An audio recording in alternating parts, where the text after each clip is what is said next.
Hola, ¿qué tal? Muy buenos días. Mi nombre es Jesús Eduardo Ruggiero Velázquez, médico residente de primer año de la especialidad de Imagenología Diagnóstica y Terapéutica en el Hospital General Dr. Gaudencio González Garza. En esta sesión hablaremos sobre esófago 1. Quiero agradecer a nuestro coordinador del módulo, el Dr. Álvaro Vargas Caro, y a nuestro titular del curso universitario, el Dr. Daniel Flores. Para comenzar, planteamos estos objetivos para nuestra conversación, los cuales serán identificar las principales alteraciones congénitas esofágicas, conocer los principales tipos de esofagitis y su caracterización por los estudios de imagen. De igual forma, identificar las alteraciones estructurales y esofágicas que se presentan con mayor frecuencia. De acuerdo, en esta diapositiva explicamos de manera general el contenido que abordaremos. Son tres puntos principales, los cuales se desglosan de la siguiente forma: las alteraciones congénitas, en las cuales abarcaremos la atresia esofágica y la duplicación esofágica. En el punto número 2 tenemos a la enfermedad inflamatoria, lo cual comprende cuatro aspectos, iniciando por la esofagitis infecciosa, la enfermedad por reflujo gastroesofágico, el esófago de Barrett y la esofagitis por cáusticos. Finalmente, las alteraciones estructurales y motoras, las cuales abarcamos la acalasia, varices esofágicas, anillo de Shattuck y la hernia hiatal. Comenzando por las alteraciones congénitas. Ok, iniciamos con alteraciones congénitas. Estas son malformaciones que ocurren durante el periodo de embriogénesis.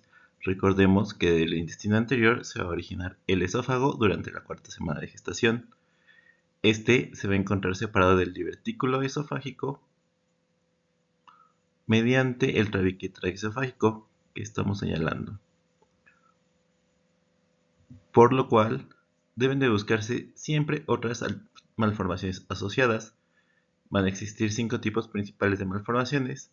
La principal es la atresia de esófago, seguida de las que mencionamos posteriormente, como son las fístulas traqueosofágicas, la estenosis esofágica, las duplicaciones esofágicas y finalmente los bronquios esofágicos.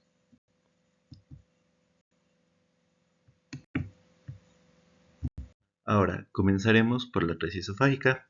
Esta se va a definir como una falta de continuidad del esófago, la cual puede tener una longitud variable y puede estar o no comunicada con la vía aérea, debido a la detención del desarrollo del esófago durante las primeras semanas de embriogénesis.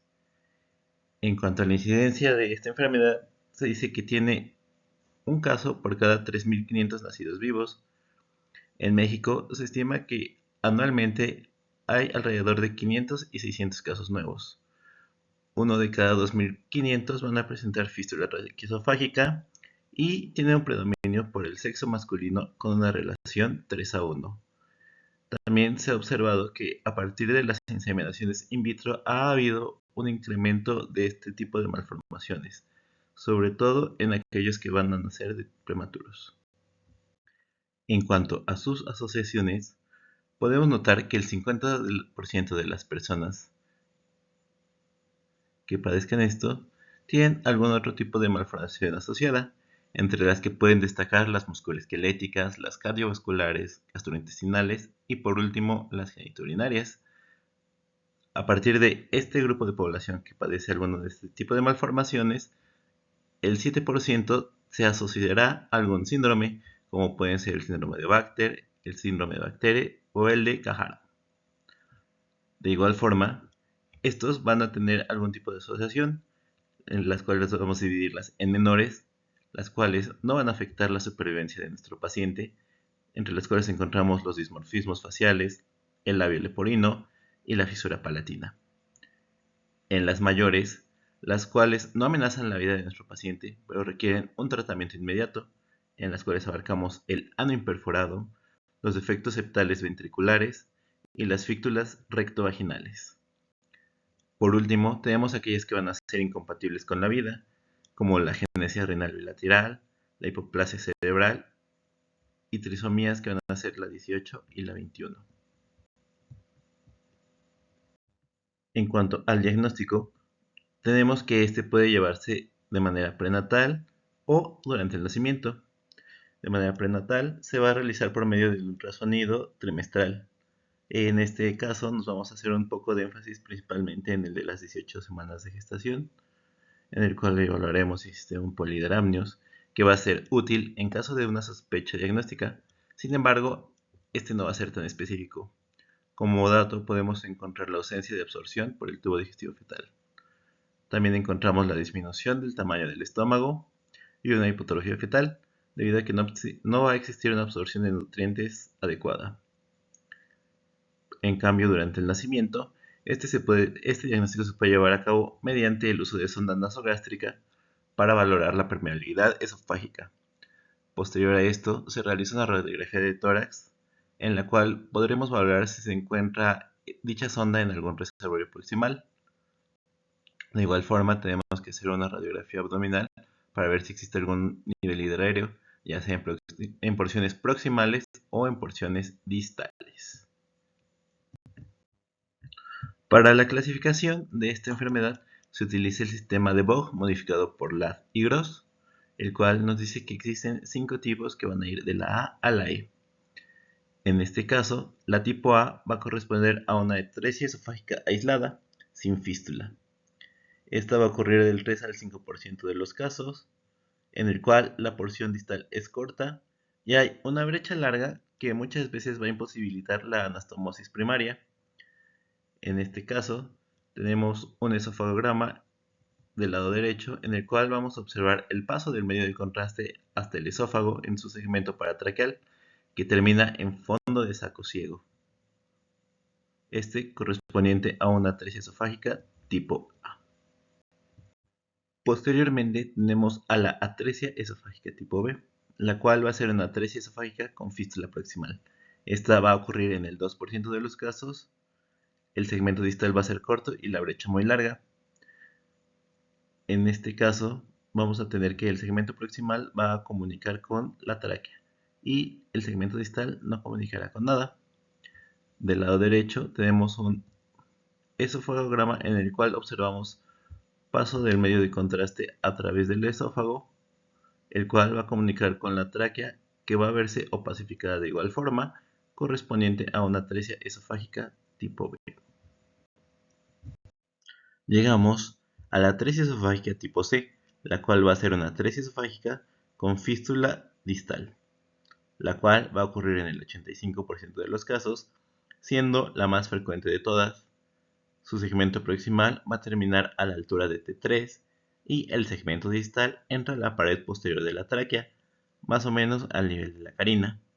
Del lado derecho tenemos una radiografía de tórax postero-anterior con un artefacto médico en esófago, el cual es radiopaco, tubular, y si seguimos su trayecto observamos que este va a presentar un acodamiento, esto alrededor de la altura del esófago proximal, con presencia de distensión en el estómago e intestino delgado por aire en relación a datos de atresia esofágica tipo 3. Continuamos con la atresia esofágica tipo D, la cual va a ser una atresia con fístula tanto proximal como distal. Va a ocurrir del 3 al 5% de los casos y la brecha entre ambos segmentos esofágicos será corta.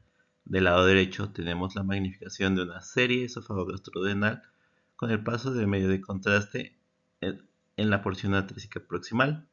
Esta va a terminar en un fondo de saco ciego y podemos observar que va a tener un paso del medio de contraste a la vía aérea.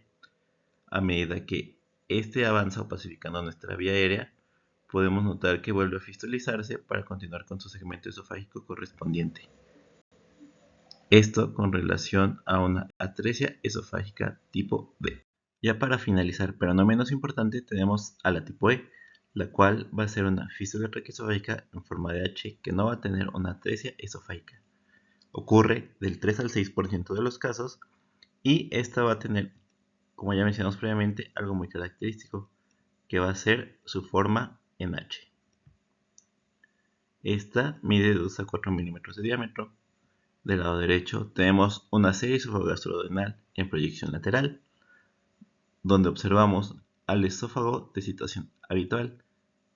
Sin embargo, en su segmento proximal vamos a observar la presencia de una fístula por la cual va a comunicarse con nuestra vía aérea, la cual de igual forma va a opacificarse con el paso del medio de contraste, con relación a una atresia esofágica tipo E. Iniciamos con nuestra siguiente patología, la cual va a ser la duplicación esofágica. La duplicación esofágica va a ser una malformación congénita caracterizada por la formación de una segunda estructura tubular que puede ser completa, parcial o quística, la cual puede estar en contacto o no con el esófago y puede o no comunicarse con este. Es la segunda duplicación más común del tracto gastrointestinal, después de la de ileón. Se va a localizar en el mediastino posterior y más de la mitad de los casos en el tercio inferior del esófago. Esto es un dato muy importante tener en cuenta, ya que las presentaciones que lleguen a darse en el tercio inferior suelen ser asintomáticas y se detectan de manera incidental. El porcentaje restante se va a localizar en el tercio medio y superior. Esto es muy importante a considerar, ya que estas van a ser aquellas que sí van a presentar algún tipo de sintomatología. Existen los quistes de duplicación, los cuales, si son de gran tamaño, llegan a diagnosticarse en los recién nacidos. Esto por síntomas atribuibles a la presión sobre el pulmón o el esófago, generando sintomatología como disfagia, náuseas, vómito y en ocasiones pueden llegar inclusive a causar sangrado de tubo digestivo. En esta diapositiva tenemos imágenes de una serie esófago-gastrodenal en la cual del lado izquierdo tenemos una proyección lateral. En esta podemos observar a un esófago de situación y morfología habitual. Sin embargo, también tenemos un artefacto médico radio opaco correspondiente a una sonda nasogástrica, el cual en su trayecto por el esófago va a fistulizarse aproximadamente a la altura del segmento epifrénico, esto hacia una estructura tubular, la cual va a terminar en un doble fondo de saco ciego. En la imagen anteroposterior, lateral al esófago cervical, se observa una estructura tubular lineal de bordes regulares, los cuales van a estar bien delimitados, que de igual forma va a posificarse con el paso del contraste. Esto correspondiente a una duplicación esofágica. En esta diapositiva tenemos del lado izquierdo la magnificación de una serie esófago-gastrodenal en la que observamos al esófago de situación habitual. Sin embargo, este va a presentar una alteración en su morfología en el tercio inferior. Esto debido a una lesión radiotransparente de morfología ovoidea que va a estar localizada posterior al esófago. Esta generará un efecto de volumen y va a desplazar al esófago de manera ventral con relación a un quiste de duplicación. Del lado derecho tenemos una tomografía computarizada en reconstrucción sagital. La flecha negra nos está señalando una lesión heterogénea que va a ser hipodensa en el centro e hiperdensa en su periferia, de bordes bien delimitados, la cual va a estar comprimiendo al esófago en su tercio medio, de igual forma con relación a un quiste de duplicación. Ahora iniciamos con las enfermedades inflamatorias. La primera de la que hablaremos es la esofagitis, la cual se define como la inflamación a nivel de las distintas capas del esófago.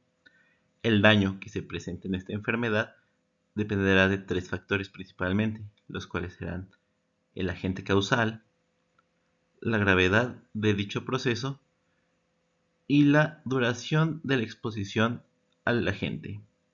Las lesiones van a variar y van a ir desde una mínima lesión hasta la formación de úlceras. Esta enfermedad puede tener diversas etiologías, las cuales mencionamos en este esquema. Sin embargo, cabe señalar que por mucho la número 1 va a ser la esofagitis por reflujo gastroesofágico. Esto seguido de otras como la esofagitis por enfermedad sistémica o la esofagitis infecciosa. Iniciamos con la esofagitis infecciosa, en la que la principal etiología será fúngica, predominantemente por cándida en el 80% de los casos. Esta seguida del virus del herpes simple en el 10% y en tercer lugar el citomegalovirus en 2%. Otros agentes que se llevan su mención honorífica, sin embargo, su porcentaje no es tan representativo como las anteriores, van a ser el virus del papiloma humano, el Epstein-Barr y el VIH. Cabe señalar que estas son muy importantes debido a que se van a presentar frecuentemente en pacientes inmunosuprimidos.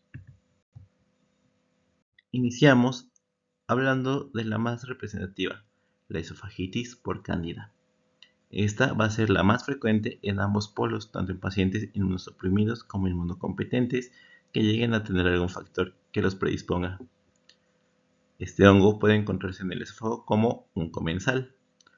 Otros miembros de la familia Cándida que igual pueden llegar a causar esofagitis, pero son mucho menos significativos, se mencionan aquí. En cuanto al diagnóstico, puede realizarse con fluoroscopía, en la cual se pueden observar áreas de úlcera puntiformes menores a 1 centímetro que pueden estar rodeadas de un halo radiotransparente. De igual forma, algo característico de esta esofagitis es que pueden llegar a presentar un patrón en empedrado que también es llamado como peludo en la bibliografía. De igual forma, algunas ocasiones pueden presentar alteración en la peristalsis o atonía. Del lado derecho tenemos la magnificación de una serie esófago-gastroduodenal en la cual observamos al esófago de situación habitual. Sin embargo, su morfología se ve alterada. Esto debido a que tiene múltiples defectos de llenado de forma difusa en todos sus segmentos, estos de bordes irregulares, de morfología heterogénea, los cuales le van a dar al esófago un patrón muy característico que mencionamos anteriormente, el patrón en empedrado, que puede llegar a sugerirnos una esofagitis por cándida.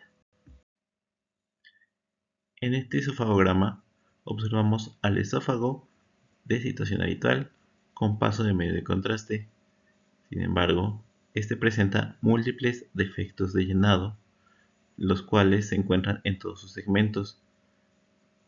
Tienen una morfología lineal, regular, de bordes bien delimitados, que le van a dar de igual forma un patrón en empedrado, sugerentes de una esofagitis por cándida.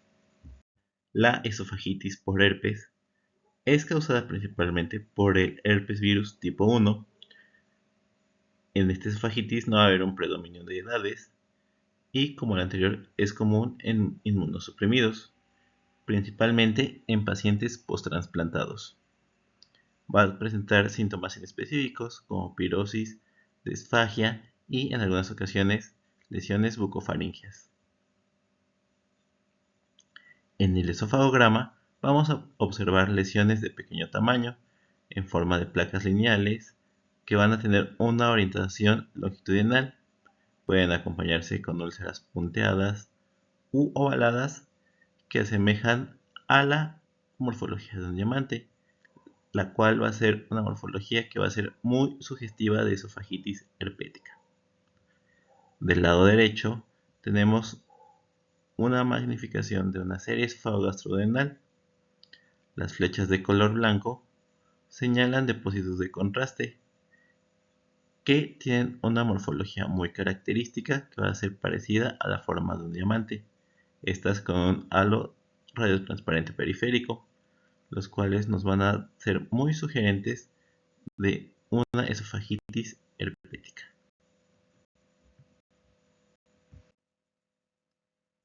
En esta radiapositiva tenemos un esofagograma, con doble contraste, en el cual podemos observar depósitos de contraste señalados con las cabezas de flecha blanca, además de defectos de llenado de morfología lineal gruesos, estos en relación a engrosamiento de pliegues esofágicos.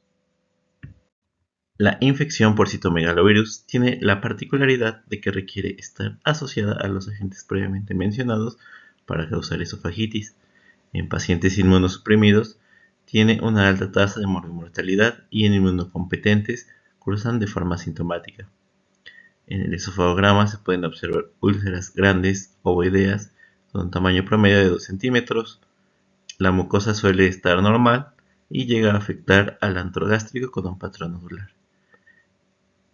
Del lado derecho tenemos un esofagograma con doble contraste, en el cual observamos al esófago con una opacificación por medio de contraste.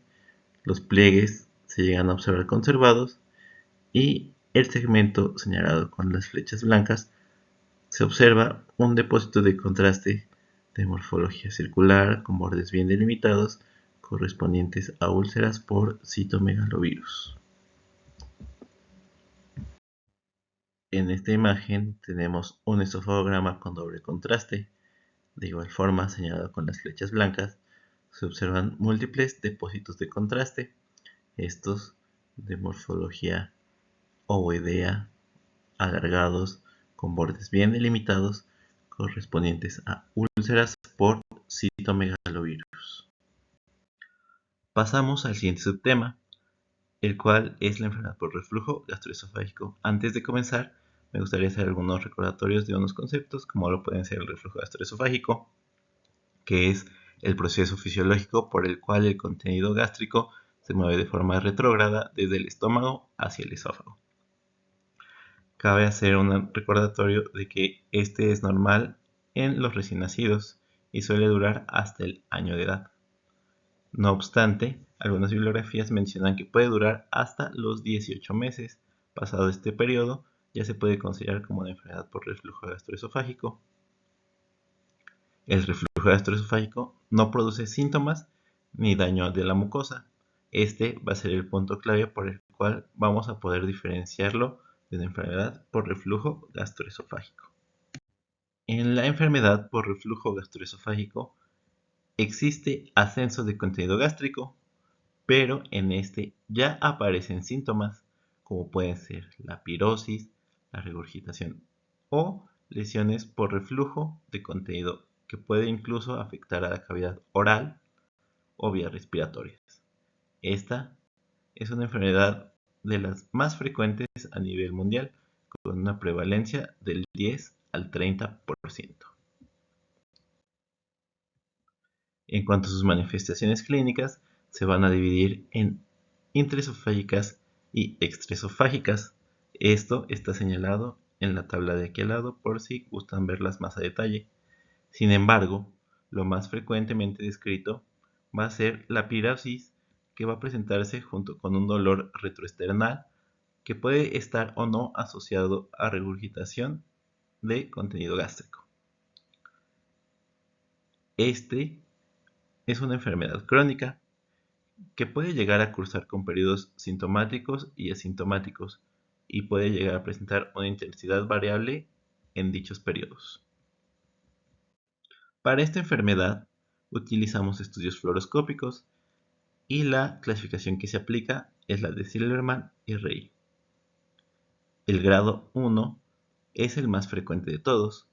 Este se presenta en un 60% de los casos y corresponde a un reflujo que llega solo al esófago distal. Del lado derecho observamos una magnificación de una serie esófago-gastrodenal en la cual existe ascenso del medio de contraste que se queda únicamente en el esófago distal, correspondiente a una clasificación de Silverman y Rey grado 1.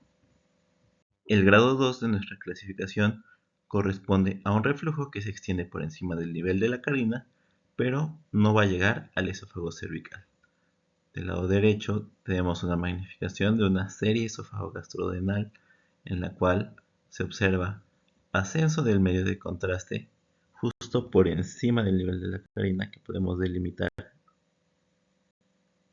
Sin embargo, este ascenso no va a llegar al esófago cervical. El grado 3 corresponde a un reflujo que llega al esófago cervical. Del lado derecho tenemos una serie esófago-gastrodenal en la que observamos al esófago de situación y morfología habitual. Sin embargo, observamos un ascenso del medio de contraste, el cual llega hasta el segmento cervical del esófago, correspondiente a un grado 3 de la clasificación de Silverman y Rey. El grado 4 de nuestra clasificación corresponde a un reflujo libre que va a ser persistente al esófago cervical y va a estar acompañado de un esfínter esofágico inferior que va a estar abierto permanentemente, a lo que denominaremos galacia. Del lado derecho tenemos una serie esófago-gastroduodenal en la cual observamos a nuestro esófago de situación y morfología habitual. Sin embargo, este va a tener persistencia del medio de contraste en su nivel cervical y va a estar acompañado de su esfínter esofágico inferior abierto, correspondiente a un grado 4 de nuestra clasificación de Silverman y Rey. El grado 5 de la clasificación corresponderá a un reflujo de vario que va a estar acompañado de broncoaspiración. En la serie esofágo-gastroduodenal de la derecha observamos ascenso del medio de contraste a través del esófago, el cual va a pasar a nuestra vía aérea y se puede observar la opacificación de la tráquea y parte del bronquio principal. El último grado de nuestra clasificación no está dado por un número, sino por una letra, la letra D, el cual va a corresponder a un grado tardío, en el cual va a existir un ascenso de nuestro medio de contraste, el cual va a permanecer minutos o incluso horas tras la administración del mismo. En la magnificación de la serie esofágico-gastrodenal del lado derecho observamos una opacificación del tercio inferior del esófago, este en una radiografía de control posterior a 30 minutos de haber realizado un estudio contrastado. Iniciamos con esófago. Se define como una metaplasia intestinal en al menos 1 centímetro del esófago. Se va a caracterizar por el reemplazo del epitelio escamoso normal del esófago distal por un epitelio columnar, que puede llegar a incluir células caliciformes o metaplasia intestinal. El diagnóstico no puede realizarse única y exclusivamente por métodos de imagen ni por endoscopía. Este debe ser histopatológico por medio de biopsias. Es de las complicaciones más características de la enfermedad por reflujo gastroesofágico, sin embargo, no es la principal. Como recordatorio, la principal es la esofagitis. Esta enfermedad es una entidad premaligna y es antecesora del adenocarcinoma esofágico. Se estima que del total de pacientes con ERGE, el 15% desarrollará en algún punto esófago de Barrett. Este tiene mayor prevalencia en pacientes masculinos, sobre todo en aquellos con antecedentes de tabaquismo y obesidad. Por fluoroscopía se llegan a observar áreas de estenosis o un patrón reticular característico y úlceras de gran tamaño que generalmente son únicas. También un engrosamiento de pliegues. Del lado derecho tenemos una magnificación de un esofagograma en el que a nivel de la unión gastroesofágica se observa un patrón reticular fino, este correspondiente a un esófago de Barrett. Comenzamos con esofagitis por cáustico. Un cáustico es un producto químico corrosivo de carácter fuertemente ácido o alcalino, el cual va a quemar y desorganizar los tejidos orgánicos. La esofagitis por cáusticos puede dividirse en ácida o alcalina. Es de importancia reconocer la diferencia entre estas, ya que los alcalinos causan necrosis por licuefacción.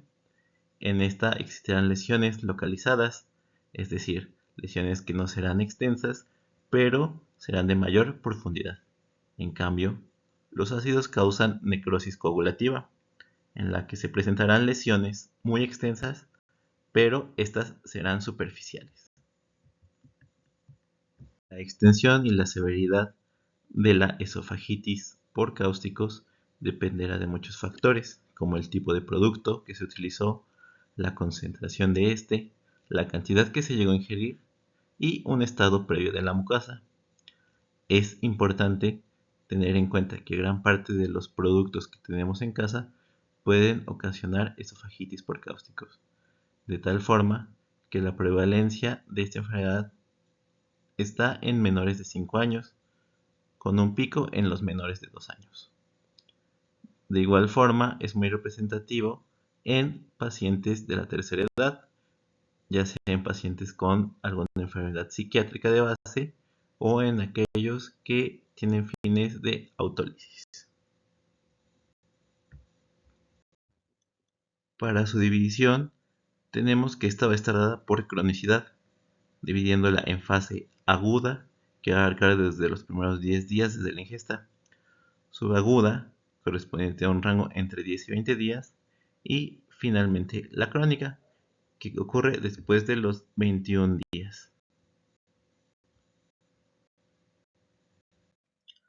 En la etapa aguda se observará edema de la mucosa, acompañado de ulceraciones irregulares y superficiales y desprendimiento de mucosa con dilatación y atonía esofágica.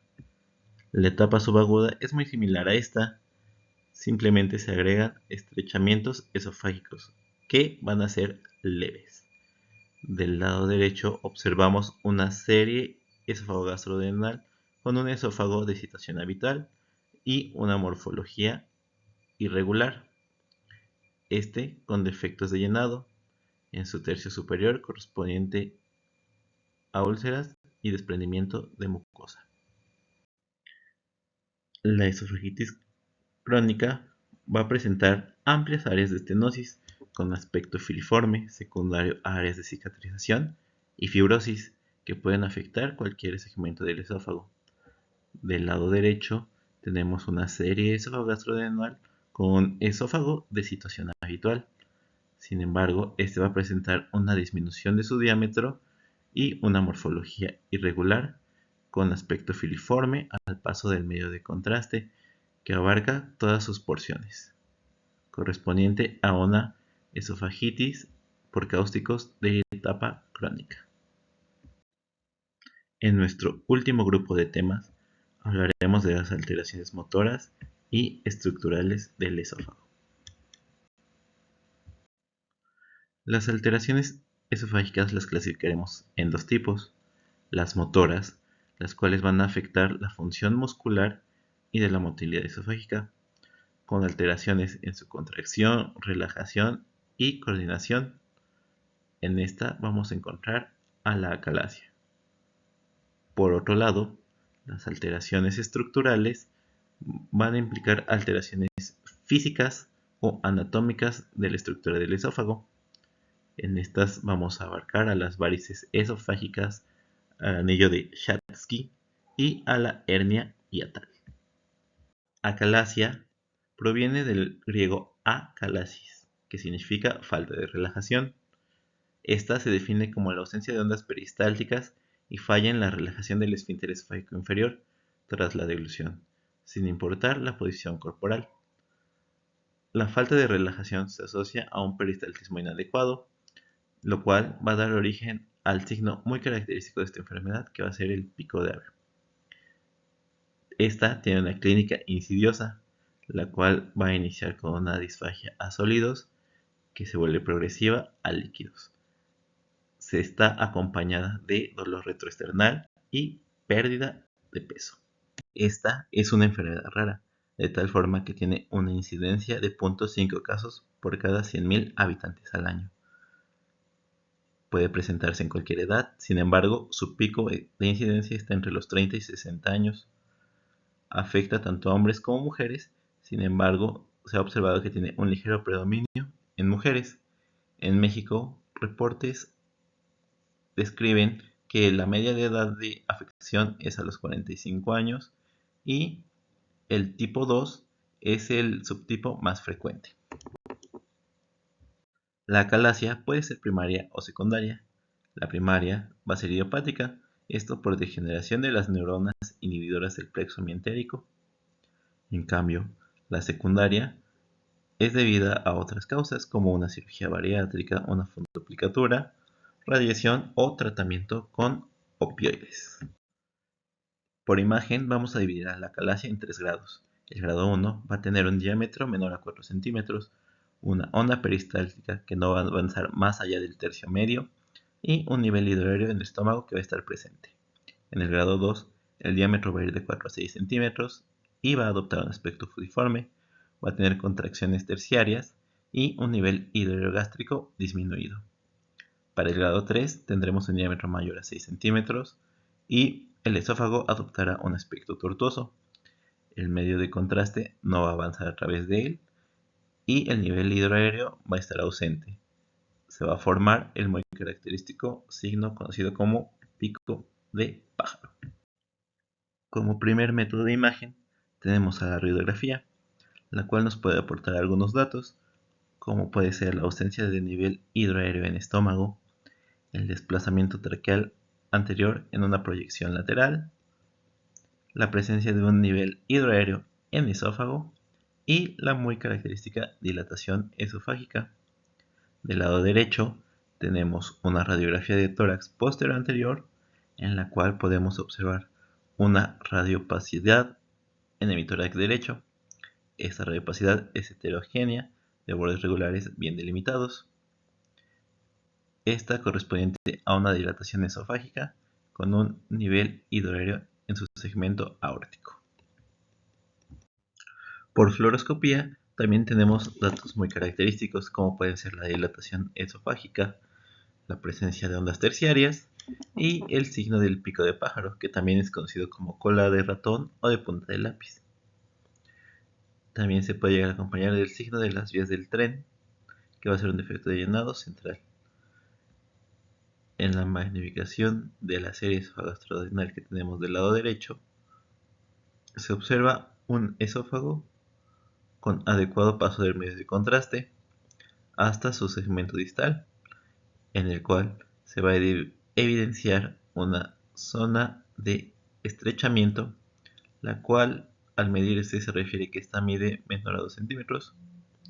Superior a esta área se encuentra otra que está muy dilatada, con un diámetro esofágico mayor de 4 centímetros, el cual, si recordamos los grados, va a corresponder a una acalasia grado 2.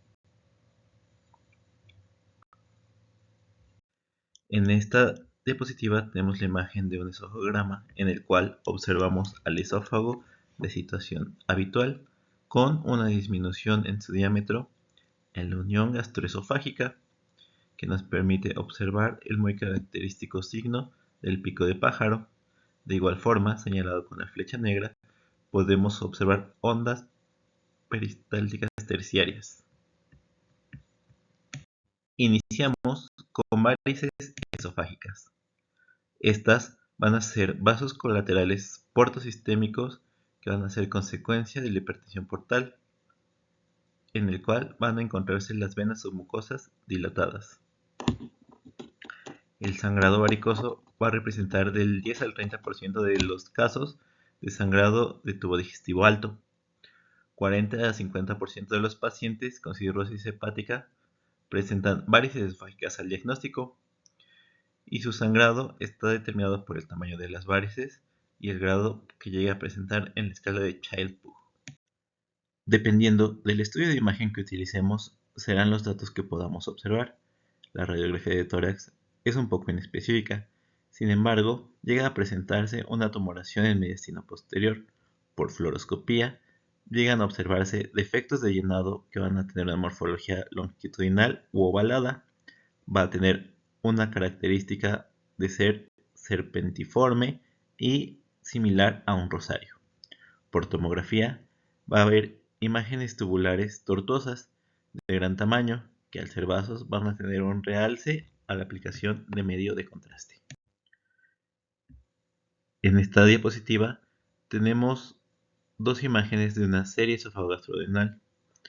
En la primera podemos observar a nuestro esófago de situación habitual, de morfología irregular en todos sus segmentos, esto debido a múltiples defectos de llenado, los cuales le están dando un aspecto serpentiginoso, con relación a varices esofágicas.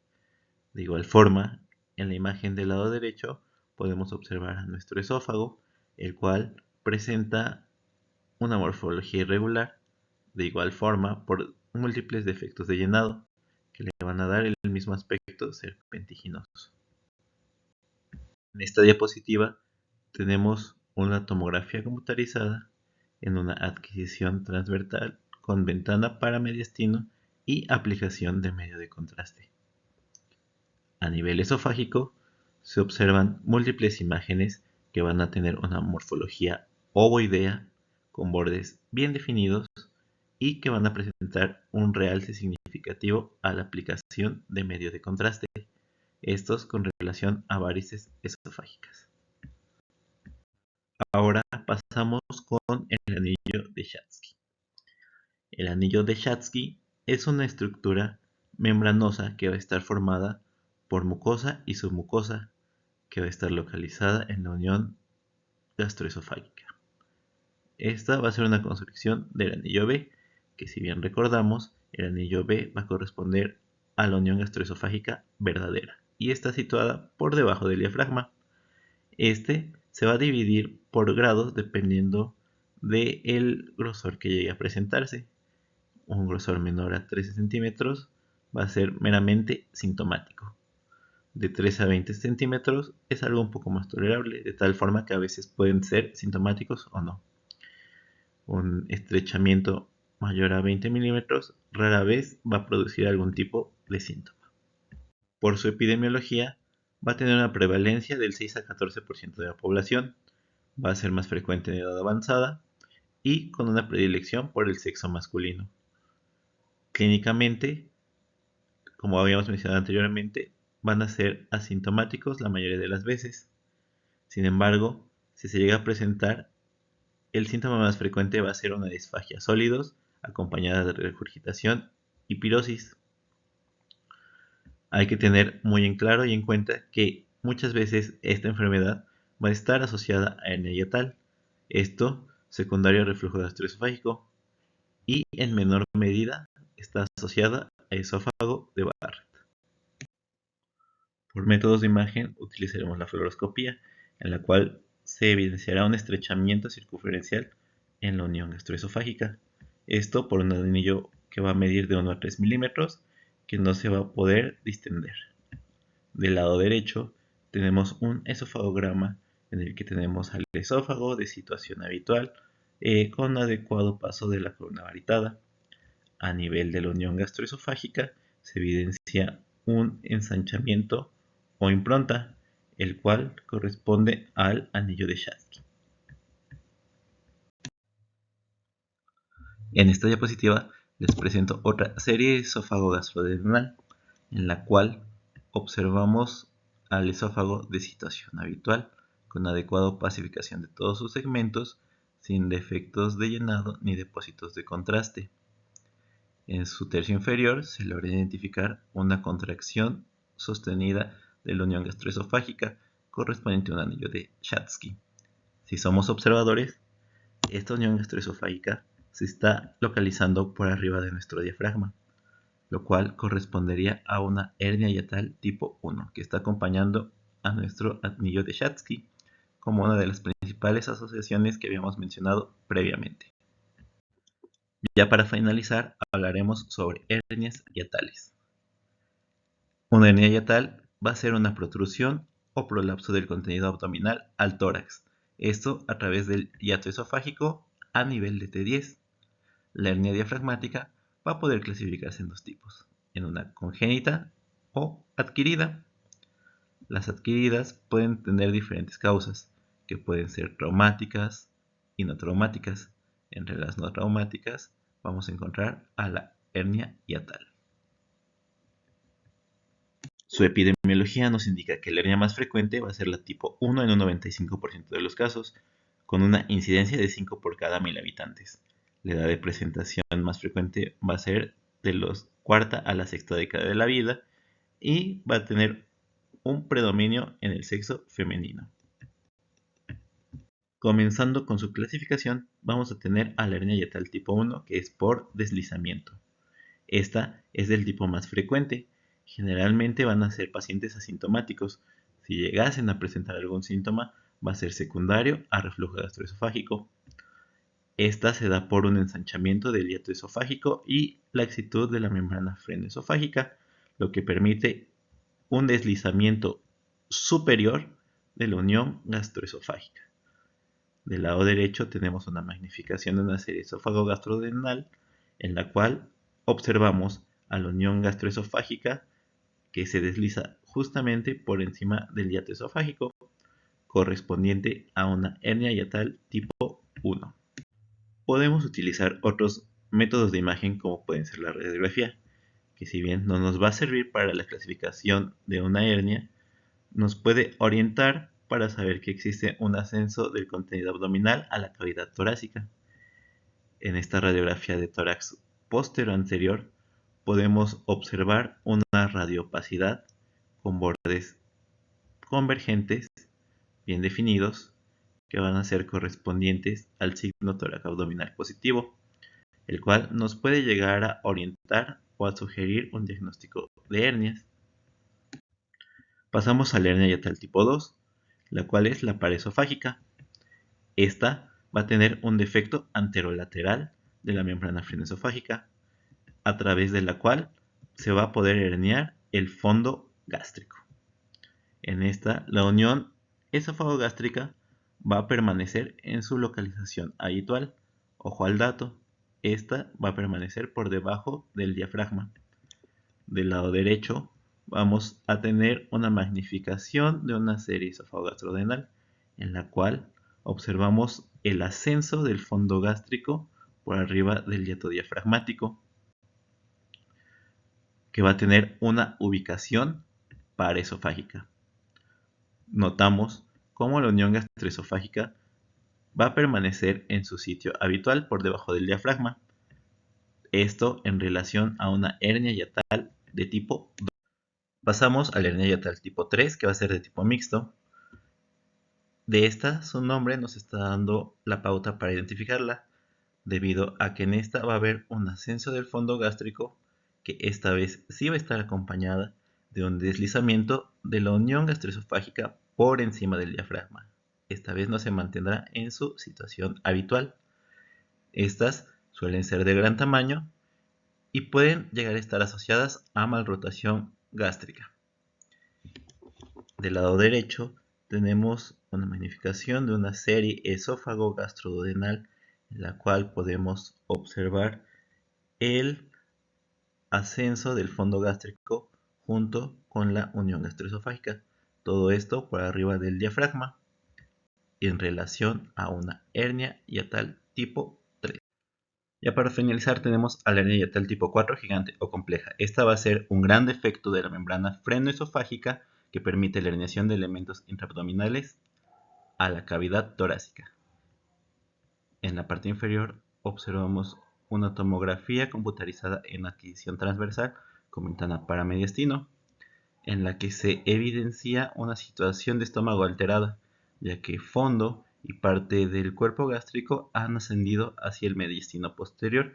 De igual forma, la situación del colon transverso se ve ligeramente alterada, ya que existe paso de este hacia mediastino posterior a través del hiato esofágico. Del lado izquierdo tenemos una imagen de un estudio contrastado en la cual podemos corroborar que la situación del colon se encuentra alterada, ya que este se localiza por encima del nivel del diafragma. En esta última diapositiva observamos dos imágenes de tomografía. La primera es una adquisición transversal con ventana paramediastino y aplicación de medios de contraste, en la cual se observa situación de estómago y colon alterado, ya que fondo y parte del cuerpo gástrico, así como el colon transverso y grasa mesentérica, tienen ascenso hacia mediastino posterior, esto a través del hiato esofágico. Esto condiciona una pérdida parcial del volumen pulmonar en hemitórax derecho y está ocasionando un desplazamiento de las estructuras mediastinales.